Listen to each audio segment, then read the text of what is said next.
জালালাইনের মধ্যে আসছে পয়গম্বর মুসা আলাইহিস সালাতু ওয়াস সালামকে আল্লাহ পাক রব্বুল আলামিন যখন নবুয়ত দিলেন, তখন ফেরাউন ছিল দেশের বাদশা।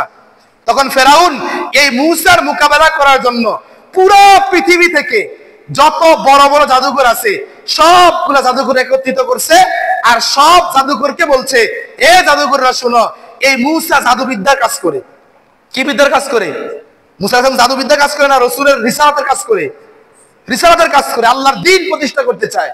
তখন পুরা পৃথিবীর যাচাইকৃত সবগুলা এই জাদুঘররা আইসা পয়গম্বর মুসাকে বলছে, মুসা তোমার জাদু প্রথম দেখাও। কি করো? তোমার জাদু প্রথম কি করো? দেখাও। মুসা বলছে তোমরা আগে দেখাও। তখন সকল 70,000-এর কথা কিতাবের মধ্যে আসছে, আরো কম বেশ হইতে পারে। এই 70,000 জাদুঘর একসাথে সকলে 70,000 সাপ জাদু দিয়া বানাইয়া মুসারে খাওয়ার জন্য বলছে। মুসা বলছে, আরে তোরা মনে করছো আমি জাদুবিদ্যার কাজ করি? এই পুরা কুল কায়নাতের মধ্যে যে পুরা মাখলুকাত সৃষ্টি করেছে, আমি সে আল্লাহর গোলামি করি, সে আল্লাহর দ্বীনকে মানুষের কাছে পৌঁছিয়ে দেই। জাদুবিদ্যা হাজারো কস, 70,000 সাপ কেন, 70 লাখ সাপ কেন, পুরা পৃথিবী সাপ দিয়ে ভরপুর করে দিলেও আল্লাহর নবুয়তের সামনে, আল্লাহ পাক যে ইলম দিয়েছে সেই ইলমের সামনে, আল্লাহর রাসূলের রিসালাতের সামনে তোদের কোনো জাদু কোনো কাজে আসবে না। তখন মুসা আলাইহিস সালাতু ওয়াস সালামকে আল্লাহ বলছে, মুসা হাতের মধ্যে যে মুজিজা স্বরূপ যে লাঠি আমি দিছি, এই লাঠিকে জমিনে ছাড়ো। মুসা বলছে, আল্লাহ এই লাঠিকে ছাড়লে কি হবে? আল্লাহ বলছে, মুসা পরেরটা পরে দেখবো, তুমি ছাড়ো, তুমি আমার কথা মানো।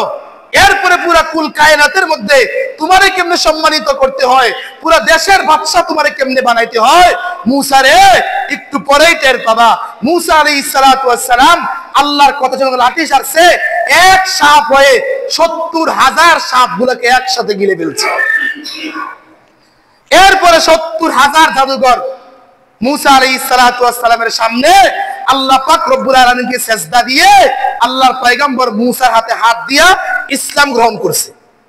কি গ্রহণ করছে বলেন? বলেন কি গ্রহণ করছে? ইসলাম গ্রহণ করছে।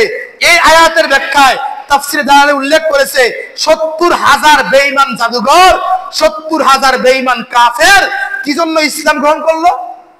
এদের যতগুলো আমল আছে এর ভিতরে উল্লেখযোগ্য আমল হলো, এরা তখন মুসা আলাইহিস সালাতু ওয়াস সালামের মজলিসে গেছে, তখন মুসার যে লিবাস এরা সেই লিবাসে গেছে। মুসার মাথার মধ্যে টুপি, কাফেররা টুপি পরিধান করেছে। মুসার মাথার মধ্যে জুব্বা, কাফেররাও জুব্বা পরিধান করেছে। মুসার চেহারার মধ্যে দাড়ি, কাফেররাও দাড়ি অবতীর্ণ করেছে। দাড়ি রেখে রেখে মুসা আলাইহিস সালাতু ওয়াস সালাম বেশি যখন তারা সকলে গিয়েছে, আল্লাহ বলে, মুসা রে যদিও তারা কাফের, লিবাসটা তোমার মতো পয়গম্বরের মতো করেছে, দাড়িগুলা তুমি পয়গম্বরের মতো রেখেছে, মাথার মধ্যে তোমার মধ্যে টুপি আছে, কাফেররা টুপি পরিধান করেছে। মুসা রে আমার কাছে 70,000 কাফের জাদুঘরের দৃশ্যটা তো ভালো লাগেছে, তোমার সাজে সাজ হওয়ার কারণে 70,000-কে আমি ঈমান দিয়ে দিলাম। তাহলে হক সিনার আলামত আছে না নাই? আছে না নাই? আছে না নাই? যে আছে না নাই? আপনি দেখেন না কোন দলের তারা টুপিবিন্দু রাজনীতি করে? আপনি দেখেন না কোন দলের ফাকিরবিন্দু রাজনীতি করে? আপনি দেখেন না কোন মাহফিলে জিকির করে? আপনি দেখেন না যখন নাকি বিভিন্ন ইসলামিক বক্তাগুলো উল্টা পাল্টা কথা কয়, কোন দলের তারা এখনো কয় নাই? আঙ্গুল দিয়ে ধ্যান লাগবো।